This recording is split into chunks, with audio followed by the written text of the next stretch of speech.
Berapa banyak orang sekarang sibuk dengan kartu kreditnya, beli ini, beli itu, padahal semuanya dengan utang dan dibayarkan oleh bank ribawi. Dan ini riba, satu-satunya dosa yang Allah Subhanahu wa taala mengancam ya, dalam surah Al-Baqarah surah nomor 2 ayat 275 276 dengan diperangi oleh Allah dan Rasulnya. Nabi SAW sudah menyampaikan kepada kita dalam hadis Bukhari dan diriwayatkan dari Abu Hurairah radhiyallahu anhu di nomor 2000. Tentu ini hadisnya nomor 2083 ya. Kata Nabi SAW, la ya'tiyanna 'alan nasi zamanun la yubadil mar'u bima akhadal mal amin halalin amin haram. Akan datang nanti satu waktu di mana orang-orang sudah tidak peduli lagi dari mana mereka mendapatkan harta, apakah dari usaha yang halal atau dari usaha yang haram.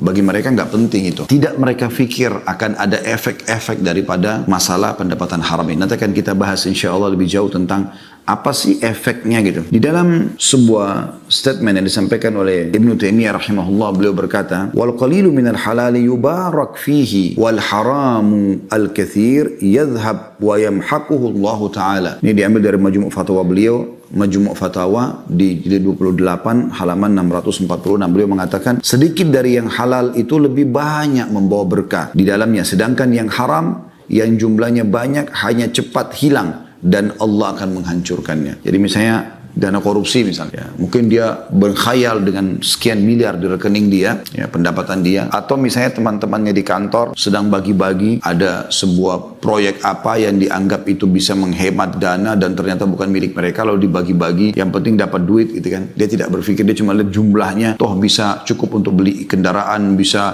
membawa keluarga untuk safar bersenang-senang. Mereka tidak berpikir efeknya. Semua itu akan ada efek-efek yang berat. Umumnya akan ada penyakit yang kronis, umumnya ribut rumah tangga, umumnya anak-anak jadi durhaka, banyak efek-efeknya. Sampai sebagian ulama menganjurkan kalau ada seseorang yang menemukan banyak permasalahan dalam hidupnya, maka termasuk yang dia harus perhatikan pertama kali adalah pendapatannya. Misal anaknya nakal, misal istrinya membangkang, atau suaminya jadi jahat, atau apalah.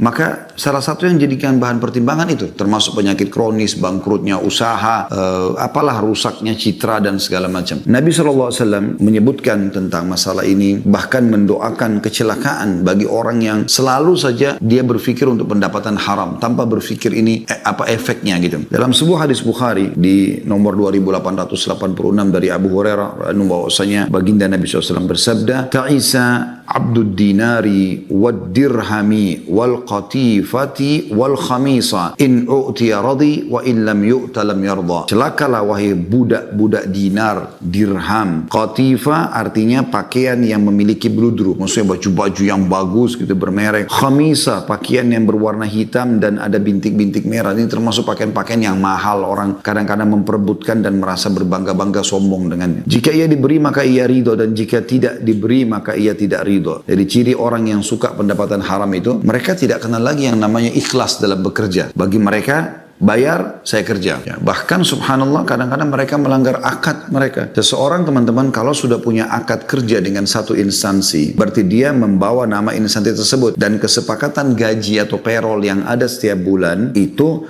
menunjukkan sudah cukup bagi dia dan dia tidak punya hak untuk mengambil lebih daripada itu.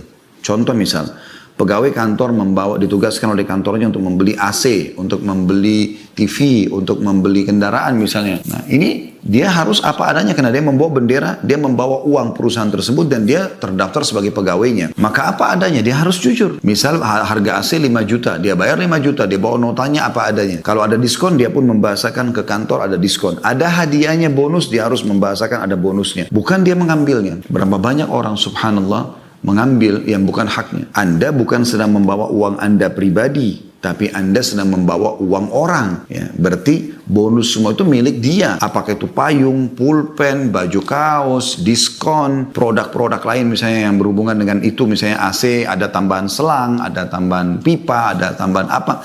Semua itu pemilik harta. Yang lebih parah sering kita dengar di tengah-tengah masyarakat kita, mereka tidak peduli lagi teman-teman sekalian. Pada saat datang mereka suruh upgrade, disuruh naikkan notanya. Harga keramik, harga granit, harga AC 6 juta, 5 juta, dinaikkan jadi 7 juta. Yang lebih jauh lagi daripada itu kadang-kadang subhanallah dana-dana sosial mereka salah gunakan. Jadi mereka menggunakannya dengan cara memang mengambilnya, ya, sehingga akhirnya bukan haknya. Dan ini termasuk perbuatan yang masuk dalam pendapatan-pendapatan yang haram. Gitu. Ibnu Taimiyah juga berkata di Majmu' Fatawa juga, tapi di jilid yang lain, jilid 10, halaman 190, wa hadza huwa 'abdun hadhihi al-umur falau talabaha min Allah fa inna Allah idza atahu iyyahu radi wa idza mana'ahu iyyahu sakhit wa innama 'abdullahi may yurdihi ma yurdillah wa yaskhatuhu ma yuskhitullah wa yuhibbu ma ahabballah wa rasuluhu wa yubghidu ma abghadahu Allah wa rasuluhu. Jadi beliau menanggapi hadis tadi ya tentang celakanya